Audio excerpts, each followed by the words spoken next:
like a vacation, building castles in the sand, showing off us.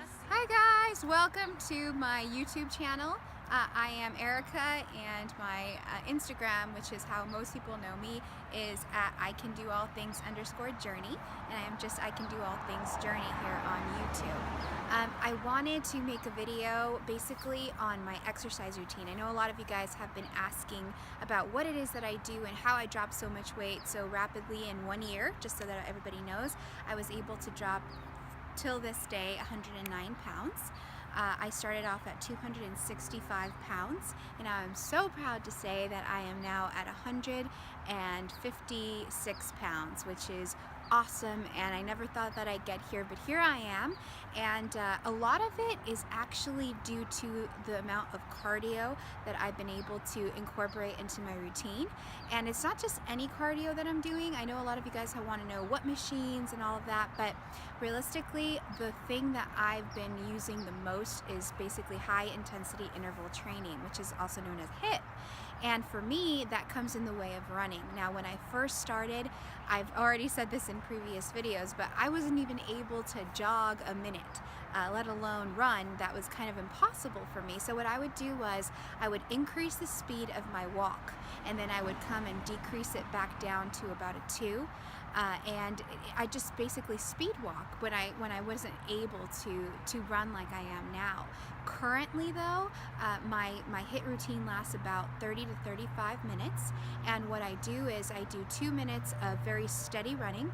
For me, that looks like a 5 point, I believe it's a 5.6 that I start off now for 2 minutes. Now, a good way of you knowing if you're at a good level is to try to do your ABC. So A, B, C, D, and then if you're able to get through most of it without having to take another breath, then you know that you're a good level.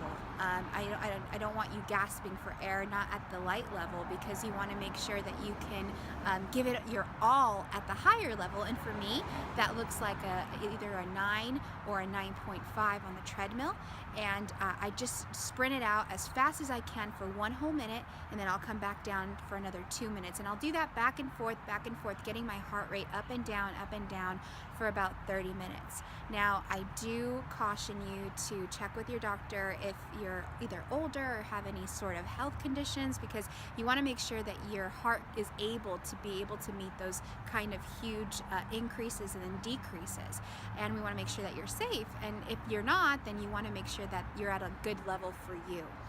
The other thing that I currently do, and I did from the very beginning, which is really good because I feel like I owe that to not having a lot of flab or a lot of even underneath my arms. I look pretty strong, not perfect. Yes, I do have a little bit of loose skin everywhere. Everybody will, but you can minimize that by adding weights into your routine. Now, for me, that looks like squats, definitely some lunges, definitely want to do some push-ups.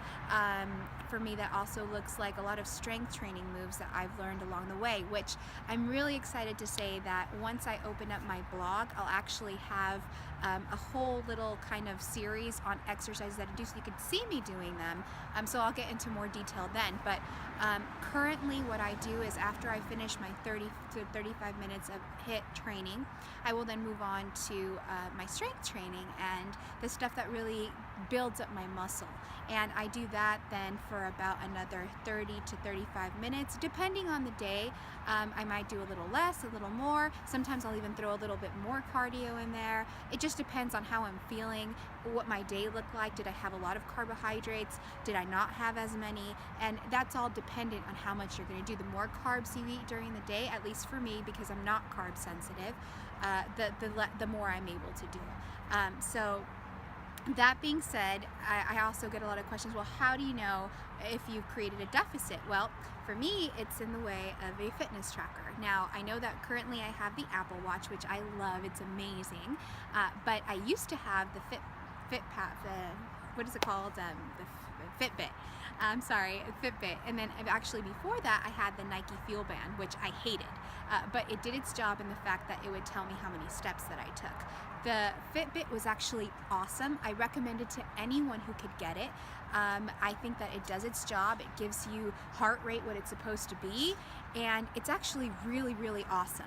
And I encourage you to be able to get a fitness tracker, because for me that really made all of the difference. It made the difference between me knowing how much exercise I did to me knowing how much my heart rate was when I was exercising. So it really helped me out, and I'll actually do a full review on the different fitness trackers that I have, and the differences, pricing, and all of that, so that you can make a decision on which one you should get.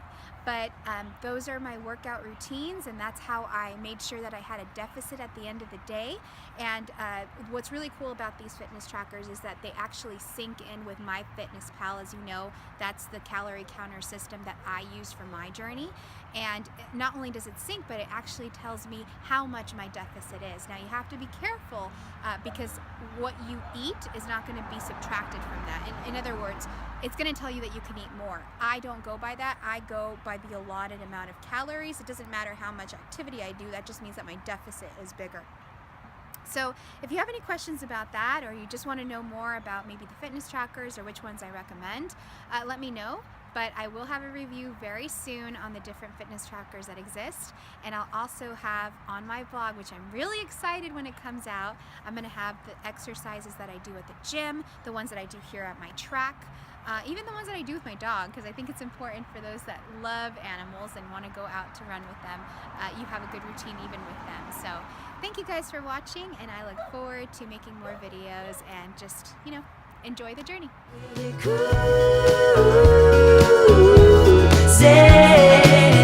ain't got nowhere to go.